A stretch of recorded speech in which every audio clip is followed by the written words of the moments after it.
السلام علیکم ورحمۃ اللہ وبرکاتہ۔ پیارے دوستو اور عزیزو، اللہ کی ذات سے امید کرتا ہوں کہ آپ سب خیر و عافیت سے ہوں گے۔ عربک گرامر کا پہلا سبق آج ہم پڑھیں گے، تو چلیے شروع کرتے ہیں۔ بسم اللہ الرحمن الرحیم۔ حروف عربی میں الف سے لے کر یا تک جو حروف تہجی ہیں ان کو حروف ہجا بھی کہتے ہیں۔ حروف ہجا 28 ہے یا 29 ہیں۔ جو لوگ الف اور حمزہ کو ایک ہی حرف شمار کرتے ہیں ان کے یہاں حروف ہجا 28 ہیں، اور جو لوگ الف اور حمزہ کو الگ الگ حرف شمار کرتے ہیں ان کے یہاں حروف ہجا یا حروف تہجی 29 ہیں۔ حروف اور حرکات کے ملنے سے لفظ بنتا ہے، جیسے نون ایک حرف ہے، صاد ایک حرف ہے، را ایک حرف ہے۔ اب ان تینوں پر زبر کی حرکت ڈالیں تو یہ نصارا ہو گیا۔ تو حروف اور حرکات کے ملنے سے لفظ بنتا ہے۔ لفظ کی تعریف جو بات بولی جائے اسے لفظ کہتے ہیں۔ لفظ کی دو قسمیں ہیں، موضوع محمل۔ موضوع معنی دار لفظ کو کہتے ہیں، میننگ فل لفظ کو کہتے ہیں۔ محمل بے معنی لفظ کو کہتے ہیں، میننگ لیس لفظ کو کہتے ہیں۔ جیسے ہم بولتے ہیں کتاب وتاب، تو کتاب لفظ موضوع ہے اس لیے کہ اس کا ایک معنی ہے، اور وتاب لفظ محمل ہے اس لیے کہ اس کا کوئی معنی نہیں ہے۔ ایسے ہی ہم بولتے ہیں چائے وائے، تو چائے لفظ موضوع ہے، وائے محمل ہے۔ ایسے ہی بولتے ہیں پانی وانی، تو پانی ایک لفظ موضوع ہے اور وانی محمل ہے، اس کا کوئی معنی نہیں ہے۔ عربی زبان ہم چونکہ قرآن سیکھنے سمجھنے کے لیے پڑھ رہے ہیں، اور قرآن میں کوئی بھی لفظ محمل اور بے معنی نہیں ہے، اس لیے محمل کو ہم چھوڑ دیں گے، نہیں پڑھیں گے۔ اب لفظ موضوع کی پھر دو قسمیں ہیں، نمبر ایک مفرد، نمبر دو مرکب۔ نمبر ایک مفرد، نمبر دو مرکب۔ مفرد تنہا اکیلے لفظ کو کہتے ہیں، جیسے ہم بولے کتابن کتاب، قلمن قلم، بابن دروازہ، مروحتن پنکھا، تو یہ اکیلے جو لفظ ہیں ان کو مفرد کہتے ہیں۔ مفرد کا دوسرا نام کلمہ ہے۔ نمبر دو مرکب دو یا دو سے زائد الفاظ کے مجموعہ کو کہتے ہیں، جیسے ہم کہیں نئی کرسی، تو نئی ایک لفظ ہے، کرسی ایک لفظ ہے، لہٰذا یہ مرکب ہے۔ ایسا ہی بولیں گے دروازہ بڑا ہے، تو یہ بھی مرکب ہے۔ مرکب کو بعد میں پڑھیں گے، پہلے مفرد کو پڑھتے ہیں۔ مفرد کی پھر تین قسمیں ہیں، اسم فعل حرف۔ اسم وہ کلمہ ہے جس کا معنی دوسرے کو ملائے بغیر سمجھ میں آئے اور اس میں تینوں زمانوں میں سے کوئی زمانہ نہ پایا جائے، جیسے رجل آدمی، تو رجل بولتے ہی ایک بات اس سے سمجھ میں آئی کہ آدمی کو کہتے ہیں۔ ایسے ہی ولد لڑکا، فیل ہاتھی، بابن دروازہ، تو دوسرے کلمہ کو ملائے بغیر اس سے ایک بات سمجھ میں آتی ہے، تو یہ اسم ہے۔ اسم یعنی کسی چیز کا وہ نام ہوگا۔ فعل وہ کلمہ ہے جس کا معنی دوسرے کو ملائے بغیر سمجھ میں آئے اور اس میں تینوں زمانوں ماضی، حال، مستقبل میں سے کوئی زمانہ پایا جائے، جیسے کتبہ اس نے لکھا۔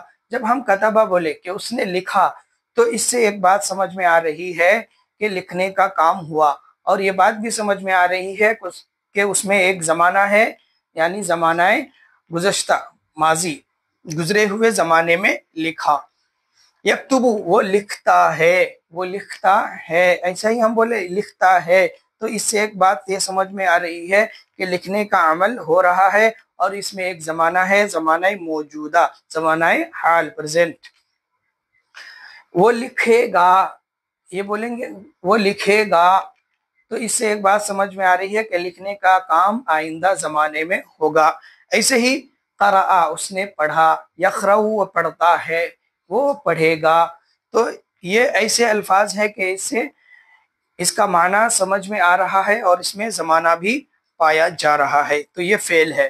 فعل کام کو کہتے ہیں۔ حرف وہ کلمہ ہے جس کا معنی دوسرے کو ملائے بغیر سمجھ میں نہ آئے اور اس میں کوئی زمانہ بھی نہ پایا جائے، जैसे मिन के माना से, अला के माना पर, फी के माना में वगैरह। तो मिन का माना दूसरे को मिलाए बगैर समझ में नहीं आएगा। मिन के माना से बोलेंगे तो कोई चीज समझ में नहीं आएगी।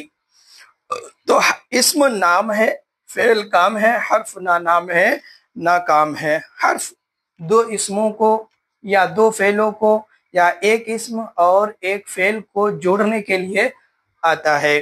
जैसे नासिरुन एक नाम है, इसम है। अलबैत, बैत के माना घर, ये भी इसम है।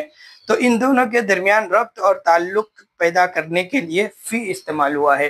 नासिरुन फिल बैती, नासिर घर में है, नासिर घर में है।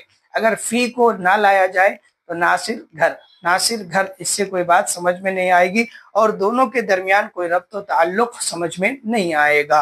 तो ये फी दो इसमों के दरमियान यहाँ ताल्लुक और रब्त पैदा करने के लिए इस्तेमाल हुआ है। तो हर्फ का यही काम होता है कि वो रब्त पैदा करने के लिए इस्तेमाल होता है। नासिरुन फिल बैती, नासिर घर में है। ऐसे ही देखिए खरजतु, खरजतु के माना मैं निकला, तो ये एक फेल है। अलबैत के माना घर, तो मैं निकला घर, समझ में नहीं आएगा। बिन लाएंगे तो समझ में आएगा कि मैं निकला घर से। तो ये एक फेल और एक इसम के दरमियान रब्त और ताल्लुक पैदा करने के लिए मिन का इस्तेमाल हुआ है।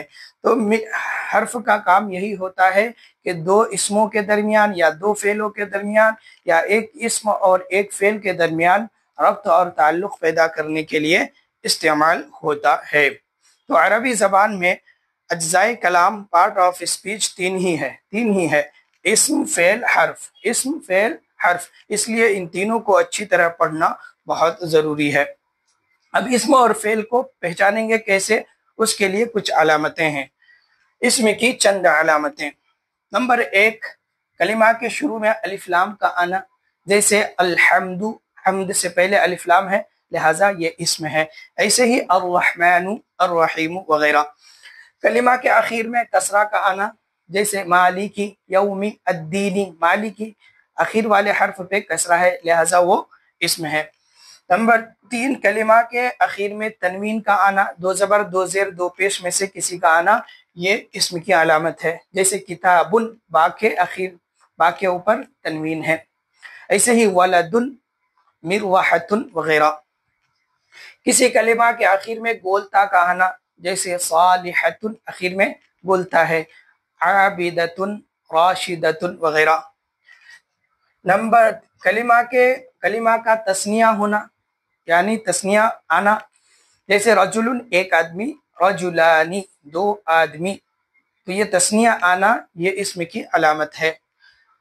जमा का आना, कलिमे के जमा का आ जाना, ये इसम की अलामत है। जैसे रजुलुन आदमी, रिजालुन बहुत सारे आदमी। तो ये तस्निया का आ जाना ही, जमा का होना इसम की अलामत है। फेल की चंद अलामतें। कलिमा के शुरू में कद या लक़द का आना, जैसे कुरान में है कद अलिमा कुल्लु उनासिन, तो अलिमा से पहले कद आया, तो ये अलिमा फेल है। ऐसा ही लक़द खलक़नल इंसाना, खलक़ना से पहले लक़द आया, तो ये खलक़ना फेल है। कलिमा के शुरू में सीन का आना, जैसे सयअलमून, सयअलमून, सयजअलु लहुमुर रहमानु।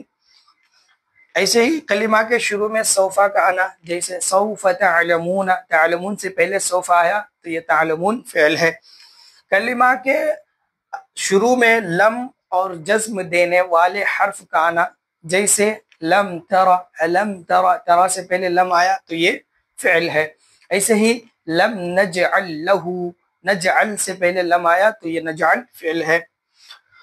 कलिमा के आखिर में ताए साकिना का आना, लंबी वाली ता साकिन हो, तो इनकी अलामत है। जैसे ज़ुरिबत, ये नक्शा जहन में रख लीजिए और लिख लीजिए अच्छी तरह, और हर एक की तारीफ अच्छी तरह से लिख करके याद कीजिए। लफ्ज़, लफ्ज़ जो बात बोली जाए उसे लफ्ज़ कहते हैं। लफ्ज़ की दो किस्में हैं, मुहमल, मौजू। मुहमल बेमाना लफ्ज़ को कहते हैं, मीनिंगलेस लफ्ज़ को कहते हैं। मौजू मानादार लफ्ज़ को कहते हैं। लफ्ज़ मौजू की दो किस्में हैं, मुफरद, मुरक्कब। मुफरद का दूसरा नाम कलिमा है। फिर लफ्ज़ मुफरद की तीन किस्में हैं, اسم فعل حرف، اسم فعل حرف۔ پھر ملتے ہیں اگلے سبق میں۔ السلام علیکم ورحمۃ اللہ وبرکاتہ۔